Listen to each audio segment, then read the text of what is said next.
नहीं, यहाँ पे स्ट्रक्चर्स नहीं है, डायरेक्ट क्लासेस हैं हमारे पास। क्लास जो आसान अल्फाज में अगर मैं इसको समझाऊँ आपको, इसको अगर मैं ओवर सिंप्लीफाई करूँ तो आप कह सकते हैं कि आप with the help of classes अपनी मर्जी के डेटा टाइप्स बना सकते हैं। अपनी मर्जी के डेटा टाइप्स कैसे? अब देखिए हमने कौन कौन से डेटा टाइप्स पढ़े हैं। इंट है, डबल है, स्ट्रिंग, बूलियन और लिस्ट और मैप को भी आप डेटा टाइप्स कह सकते हैं। अब लेट सपोज हम हॉस्पिटल के लिए ऐप बना रहे हैं और हमें डॉक्टर की इंफॉर्मेशन सेव करनी है, डॉक्टर की, तो हम क्या करेंगे, यहाँ पे एक डॉक्टर का ऑब्जेक्ट बनाएंगे। तो ऑब्जेक्ट बनाने के लिए हम क्या करेंगे, उसके लिए हम क्लास, उसका जो ब्लूप्रिंट होगा वो बनाएंगे। या लेट सपोज आप किसी लाइब्रेरी के लिए बना रहे हैं, लाइब्रेरी के लिए, लाइब्रेरी में ज़ाहिर बुक्स होंगी, वो इशू करेंगे और रिटर्न करेंगे। तो बुक के लिए हम क्या करेंगे, अब उसकी डेटा टाइप बनाएंगे। ठीक है। अगर आप इसकी थ्योरी में जाएंगे तो ये फिर बड़ा मुश्किल हो जाएगा कि इसमें डेटा मेंबर्स होंगे और फंक्शंस होंगे और कंस्ट्रक्टर्स होंगे।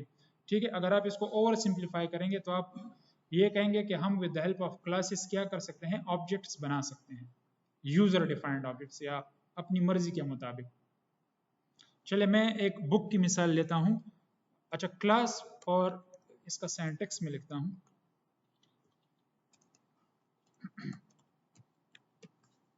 जितनी भी प्रोग्रामिंग लैंग्वेजेस में क्लासेस का कंसेप्ट है तो वो तमाम की तमाम ऑब्जेक्ट ओरिएंटेड फीचर्स को सपोर्ट करती है।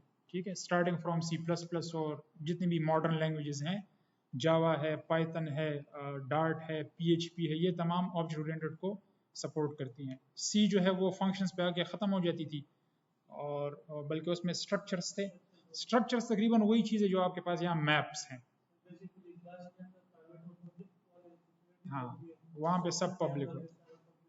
एग्जैक्टली जो आप स्ट्रक्चर की बात कर रहे हैं तो वो यहाँ पे हम मैप के थ्रू करते हैं, मैप्स के थ्रू। ठीक है। अच्छा, तो यहाँ पे होगा क्लास का नाम, और फिर यहाँ पे आपके पास होंगे, आप पहले हम बोलते हैं यहाँ पे वेरिएबल्स होंगे और फंक्शंस होंगे। वेरिएबल्स को हम क्या बोलते हैं, डेटा मेंबर्स बोल सकते हैं, फील्ड्स बोल सकते हैं, प्रॉपर्टीज बोल सकते हैं। ठीक है, और फंक्शंस को नॉर्मली हम मेथड्स बोलते हैं। इस बात की समझ आइए। लेट सपोज बुक है, तो बुक की क्या प्रॉपर्टी होगी, बुक का टाइटल होगा, उसका ऑथर होगा, उसकी प्राइस होगी, उसके पेजेस होंगे। ठीक है, ये उसकी प्रॉपर्टीज होंगी, तो वो हम डेटा मेंबर्स के साथ डिक्लेयर करेंगे। फंक्शंस क्या होंगे, आप बुक रीड कर सकते हो, लर्न कर सकते हो, रिटर्न कर सकते हो, ये उसके फंक्शंस हो जाएंगे। ठीक है, जो उस बुक पे अप्लाई होंगे। कुछ चीजें क्लियर हो रही हैं या नहीं, या कंफ्यूज हो रहे हैं? देखिए यहाँ पे मैं क्लास बनाता हूं, क्लास बुक, और मैं यहाँ पे लिखता हूं स्ट्रिंग टाइटल, स्ट्रिंग ऑथर, और int pages. For the time being हम इतनी ही डिक्लेयर करते हैं, फिर बाद में इसमें ऐड करते जाएंगे। तो ये हमारे पास क्या हो गए, डेटा मेंबर्स। अच्छा, अब यहाँ पे थोड़ा सा मसला ये है कि या तो आप इसको नल करोगे, ऑप्शनल बनाओगे, ठीक है, या फिर आप इसको इनिशियलाइज करोगे। तो नल नहीं करते, हम कहते हैं कि ये तीनों प्रॉपर्टीज जो हैं ये जरूरी हमें चाहिए, लाजमी हमें चाहिए।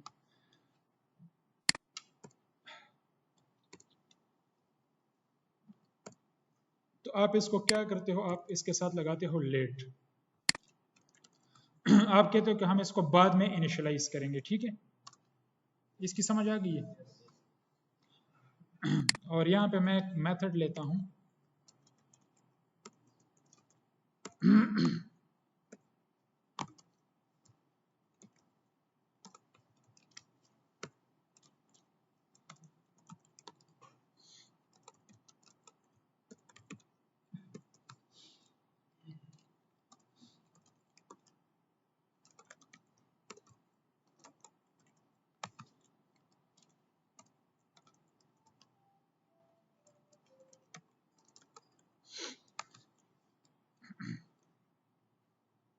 तो हमने जो थ्योरेटिकली लिखा था कि हमारे पास क्या होंगे, डेटा मेंबर्स होंगे, वो हमने ले लिए। कितने डेटा मेंबर्स हैं? 3 डेटा मेंबर्स हैं और एक हमारे पास ये फंक्शन है डिस्प्ले बुक। अब जिस तरह आप लिखते हैं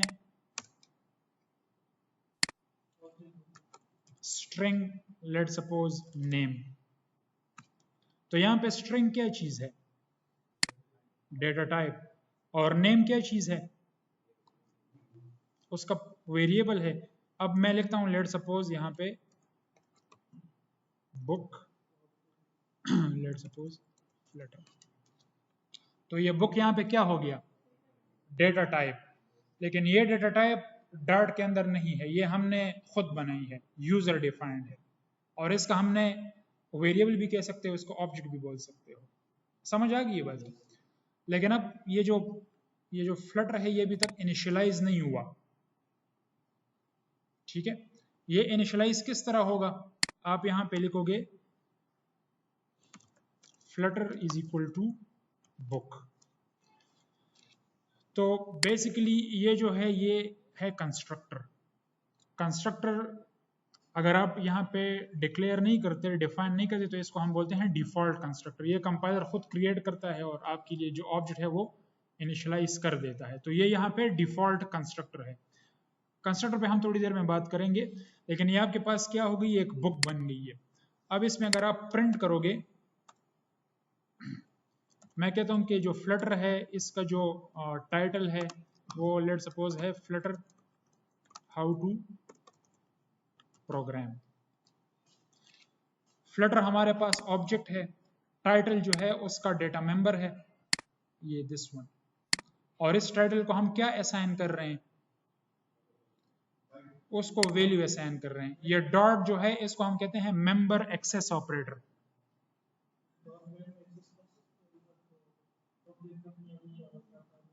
ये बाय डिफॉल्ट यहाँ पे पब्लिक होते हैं। ठीक है, यहाँ पे थोड़ा सा पब्लिक और प्राइवेट का कंसेप्ट डिफरेंट है। अगर आप इसके साथ लिखोगे underscore, so it will become private. अब ये आपको यहाँ पे एरर देगा। समझ आ गई है? नहीं दिया एरर? ओ सॉरी,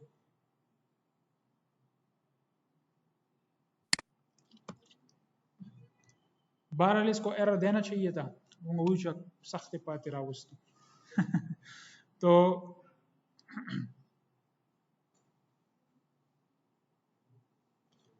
इसको एरर देना चाहिए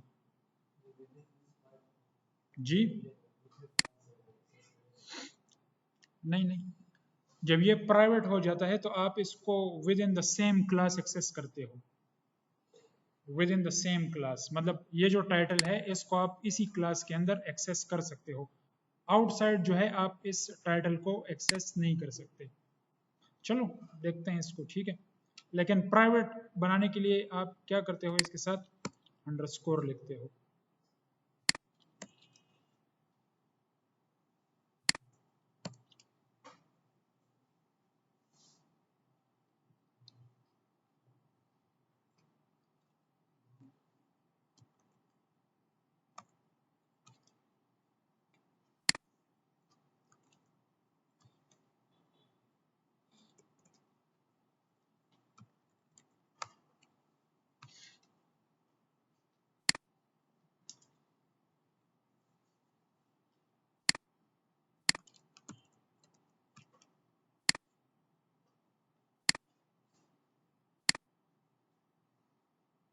स्क्रीन नजर आ रही है?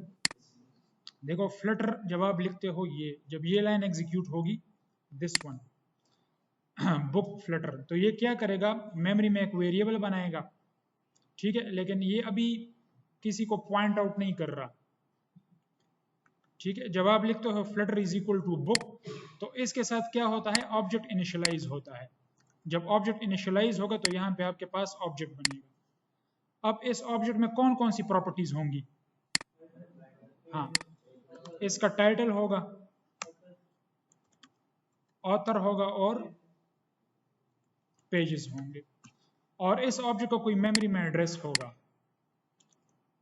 लेट सपोज FFDD, तो वो यहाँ पे असाइन हो जाएगा। तो ये एक रेफरेंस होता है जो कि इस ऑब्जेक्ट को पॉइंट आउट करता है। समझ आ गई? जब आप यहाँ पे बताते हो कि फ्लटर डॉट टाइटल, तो ये क्या करेगा, इस टाइटल को असाइन कर देगा फ्लटर हाउ टू प्रोग्राम। समझ आ रही है बात ही। फिर जब आप कहते हो कि इसको असाइन कर दो फ्लटर डॉट, क्या है, ऑथर है, लेट सपोज अली है, और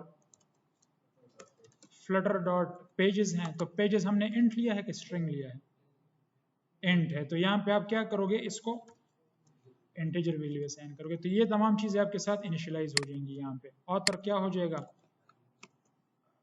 अली हो जाएगा, और पेजेस कितने हो जाएंगे, 500। समझ आ गई है। अब जब आप ये फंक्शन कॉल करते हो, कौन सा फंक्शन हमने बनाया है, डिस्प्ले बुक, इसको किस तरह एग्जीक्यूट करेंगे, फ्लटर डॉट डिस्प्ले बुक, तो ये वही इंफॉर्मेशन क्या करेगा, आपके लिए प्रिंट करेगा। टाइटल क्या है, Flutter how to program, author Ali, और पेजेस 500। अब हम एक और ऑब्जेक्ट बनाते हैं, book, let suppose CPP is equal to book. इसके साथ क्या हुआ मेमोरी में, यहाँ पे बन गया CPP, ठीक है, ये एक रेफरेंस होगा यहाँ पे, और यहाँ पे आपके पास एक और ऑब्जेक्ट बन जाएगा। तो इसमें भी क्या होंगे आपके पास, टाइटल होगा, ऑथर होगा, और पेजेस होंगे, और इसका जो एड्रेस होगा, लेट सपोज हमारे पास है CCDD, तो ये यहाँ पे आ जाएगा। यहां तक बात क्लियर है। अब हमने क्या करना है, इस बुक को इनिशियलाइज करना है, CPP को। अगर आप इसको प्रिंट करोगे तो ये आपको एरर देगा, Flutter sorry CPP dot display. ये एरर क्यों देगा, क्योंकि इसके ये जो डेटा मेंबर्स हैं, आपने इनको इनिशियलाइज नहीं किया, तो इनको भी आपने क्या करना है, इनिशियलाइज करना है। ये आपको यहाँ पे एरर देगा, लेट इनिशियलाइजेशन एरर। टाइटल को भी आपने इनिशियलाइज नहीं किया, और जो बाकी दो फील्ड्स हैं उनको भी आपने इनिशियलाइज नहीं किया। ये किसकी इंफॉर्मेशन प्रिंट हो रही है, ये तो फ्लटर की इंफॉर्मेशन। तो आप क्या करोगे, अब यहाँ पे लिखोगे कि CPP dot title CPP, let suppose ही हमने इसको बोल दिया, या C++। फिर हम यहाँ पे बताएंगे CPP डॉट ऑथर और CPP dot pages is equal to 1000। अब जब आप इसको कॉल करोगे तो ये आपके पास पहले फ्लटर की बुक की इंफॉर्मेशन प्रिंट होगी, और ये फ्लटर की बुक की इंफॉर्मेशन है, और इसके बाद ये जो है, समझ आ रही है बात, यहां तक कोई कंफ्यूजन, कोई मसला तो नहीं है। ठीक है, सो अभी हम इस तरह करते हैं कि कितनी कितनी ब्रेक चाहिए।